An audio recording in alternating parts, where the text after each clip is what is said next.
அஸ்ஸலாமு அலைக்கும் வரஹ்மத்துல்லாஹி வபரகாத்துஹு. ஒன்றிய அரசால் சமீபத்தில் இஸ்லாமிய சமுதாய மக்களுக்கென்று பல்வேறு அநீதிகளை இழைக்கும் வகையில் பல்வேறு சட்டங்களை இயற்றி கொண்டிருக்கின்றார்கள். அதை நாம் எதிர்கொண்டுதான் வருகின்றோம். அதுபோன்ற ஒரு நிலையில குறிப்பாக இஸ்லாமிய சமுதாயம் குறிவைக்கப்பட்டு அவர்களுக்கு எதிராக பல சதி செயல்கள் செய்து வருகின்றார்கள் என்றால் அதிலே ஒன்று இந்த எஸ்ஐஆர் என்று சொல்லக்கூடிய ஸ்பெஷல் இன்டென்சிவ் ரிவிஷன் என்று சொல்லக்கூடிய இதை இன்றைய காலத்தில் அமல்படுத்த இருக்கின்றார்கள். வரக்கூடிய 4ஆம் தேதி நவம்பர் 4ஆம் தேதியில இருந்து டிசம்பர் 4ஆம் தேதி வரைக்கும் வாக்காளர்களை உறுதிப்படுத்தக்கூடிய இந்த சர்வே நடக்க இருக்கின்றது. இது எந்த நோக்கத்திற்காக கடந்த காலங்களில் நடைபெற்றது என்றால், இறந்தவர்களை பெயர் நீக்கம் செய்ய வேண்டும். அதே நேரத்தில் ஒரு பகுதியில் ஒருத்தர் இன்னொரு பகுதியில் ஒரே நபர் 2 பகுதிகளில் ஒரு டபுள் என்ட்ரியா இருந்தால் அதை நீக்குவதற்கும், அதே ஒன்று குளறுபடிகள் ஏதேனும் இருந்தால் சரி செய்வது, வாக்காளர்கள் பட்டியலில் குளறுபடிகள் இருந்தால் அதை சரி செய்வது, இதுதான் கடந்த காலங்களில் நோக்கமாக இருந்தது. இதுதான் இவர்களுடைய வேலையும், தேர்தல் கமிஷனுடைய வேலையும் என்னன்னு சொன்னா, அவர்களிடத்தில் இருக்கக்கூடிய அந்த பட்டியலை சீர் செய்ய வேண்டும். சீர் செய்து அதை அடுத்த எதிர்வரக்கூடிய தேர்தலுக்கு ஒரு சரியான பட்டியலை யாரும் பாதித்து விடாத வகையில எந்த ஒரு இந்திய குடிமகனும் வாக்குறுதியை இழந்துவிடக் கூடாது என்பதை உறுதி செய்யக்கூடிய வகையில தான் இந்த எஸ்ஐஆர் கடந்த காலங்களில் நடந்தது. ஆனால் இதையே இப்போது எந்த அளவுக்கு எந்த ரூபத்தில் கொண்டு வரார்கள் என்றால், என்பிஆர் என்ஆர்சி என்று ஒரு சட்டத்தை கொண்டு வந்து அதற்கு எதிராக இந்தியா முழுவதும் பல்வேறு போராட்டங்கள், எதிர்ப்புகள் எல்லாம் சந்தித்து அந்த சட்டம் கிடப்பில் போடப்பட்டு அமல்படுத்த முடியாத ஒரு அவலத்தில் இன்றைய ஒன்றிய அரசு இருக்கின்றது. இதையே ஒரு மறு உருவமாகத்தான் வாக்காளர் திருத்த பட்டியல் என்ற பெயர்ல இந்த என்பிஆரை மறைமுகமாக கொண்டு வராங்க. இந்திய குடிமகன்தான் என்பதை உறுதி செய்யக்கூடிய அளவுக்கான ஒரு நிலையைத்தான் இந்த எஸ்ஐஆர்ல கொண்டு வராங்க. இந்த எஸ்ஐஆருக்கு எதிராக பீகார்ல அதுல நடந்த தில்லுமுள்ளு மோசடிகள், அது எல்லாத்தையும் எதிர்கட்சிகள் அம்பலப்படுத்தி மிகப்பெரிய ஒரு போராட்டம் எல்லாம் நடத்தப்பட்டது. மிகப்பெரிய ஒரு எழுச்சி மிகிய ஆர்ப்பாட்டங்கள், போராட்டங்கள் எல்லாம் நடத்தப்பட்டு அது சுப்ரீம் கோர்ட் வரைக்கும் சென்றது. இந்த வழக்கு சுப்ரீம் கோர்ட் வரைக்கும் செல்லப்பட்டு சுப்ரீம் கோர்ட்லையும் சரியான ஒரு பதிலை சொல்லாமல், அது சரியான ஒரு தீர்வும் கிடைக்காமல் அடுத்து 12 மாநிலங்கள்ல இதை நாங்கள் அமல்படுத்துவோம் சொல்லி அதற்கு தயாராகிவிட்டார்கள். அதிலே ஒன்றுதான் தமிழ்நாடு. இப்ப தமிழ்நாட்டில் இந்த எஸ்ஐஆரை நாம் எதிர்கொள்ள இருக்கிறோம் என்றால், இவர்களுடைய இலக்கெல்லாம் எதுவாக இருக்கும் என்றால், இஸ்லாமிய சமுதாயத்துடைய ஓட்டுக்களை குறைக்க வேண்டும். அதை சிதைத்து விட்டோம் என்றால், இதை வைத்து யாரெல்லாம் ஆட்சிக்கு வருகிறார்களோ அவர்கள் பாதிக்கப்படும், நாம் அதில் தொடர்ச்சியாக வெல்லணும். இதுதான் அவருடைய திட்டம். அப்ப கட்சிகள் எல்லாம் இதுல என்ன மாதிரியான ஒரு நிலைப்பாட்டில் இருந்தாங்கன்னு சொன்னா, எஸ்ஐஆரை நாங்கள் அனுமதிக்க மாட்டோம், எஸ்ஐஆரை நாங்கள் விடமாட்டோம் என்றெல்லாம் எதிர்கட்சிகள் அதை பெரிய அளவுக்கு எதிர்த்தாங்க. ஆனால் அதை தாண்டி சுப்ரீம் கோர்ட்ல போடப்பட்ட வழக்கையும் தாண்டி இன்னைக்கு உள்ள வந்திருக்காங்கன்னு சொன்னால், இப்ப உள்ள வந்துட்டாங்க. இதை எதிர்ப்பது அவர்களுக்கு கட்சிகளுக்கு பாதகமாக இருந்தால் அதை அவர்கள் எந்த வகையில் வேணுமானாலும் சட்ட போராட்டத்திலையும் எதிர்க்கலாம், மக்களை திரட்டி வீதியில இறங்கி போராடி அதை எதிர்கொள்ளலாம், அது எந்த ரூபத்திலையும் எதிர்கொள்ளலாம்.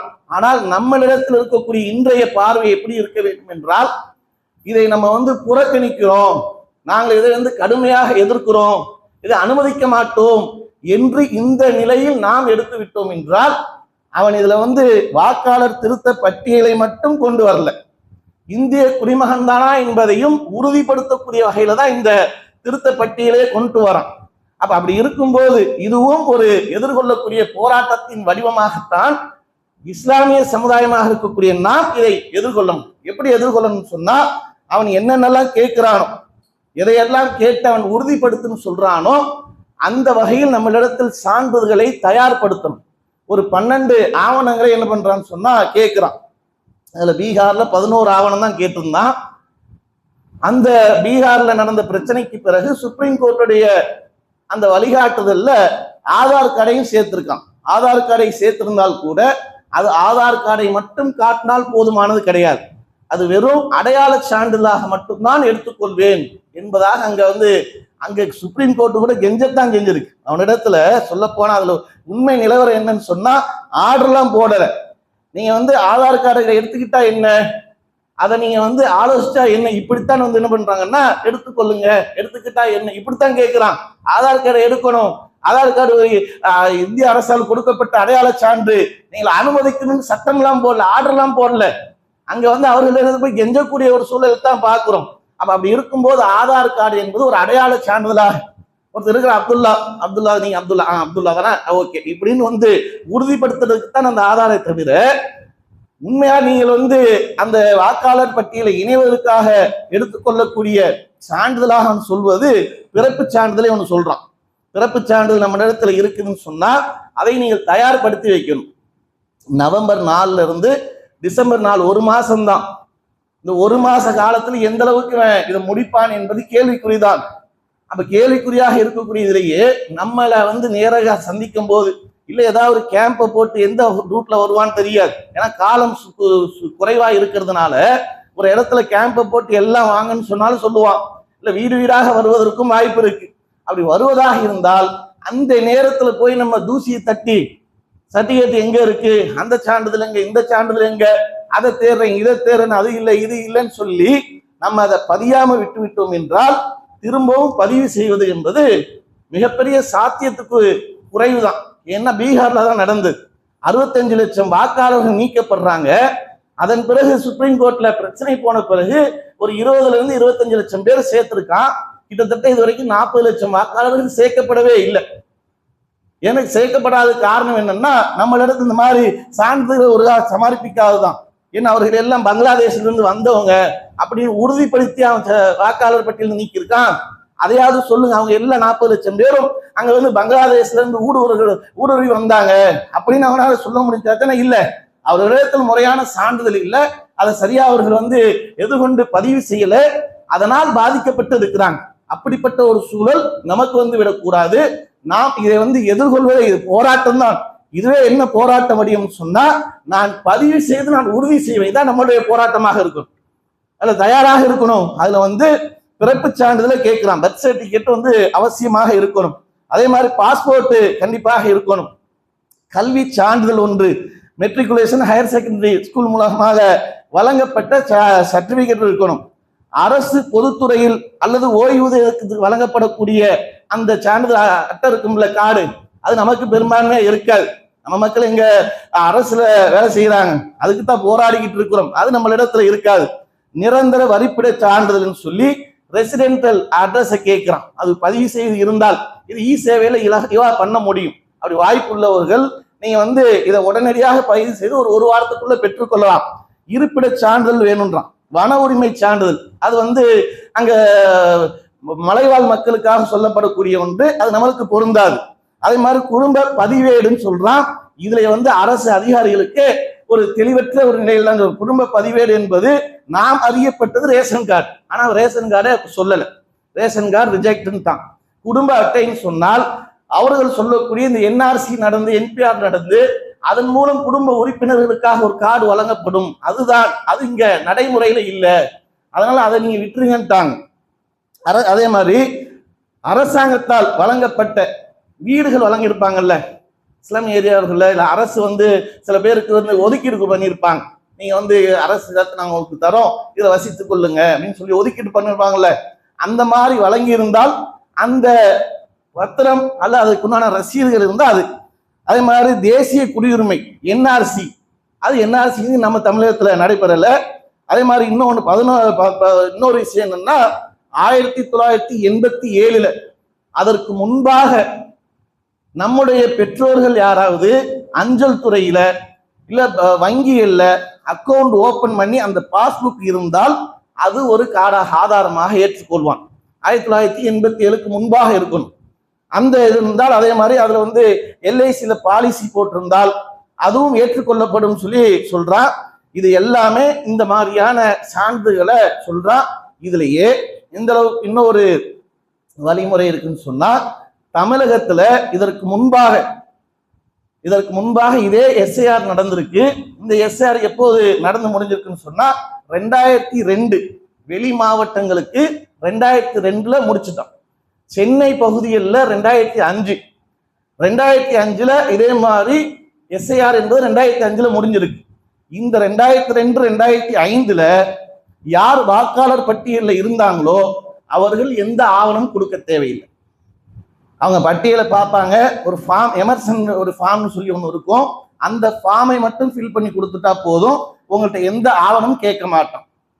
அதே நேரத்தில் அந்த மாதிரியான ஒரு நிலை இல்லைன்னு சொன்னா இவர்கள் கேட்கக்கூடிய சான்றிதழ்கள் இதுல ஏதாவது ஒண்ணு கண்டிப்பாக கொடுக்கணும்.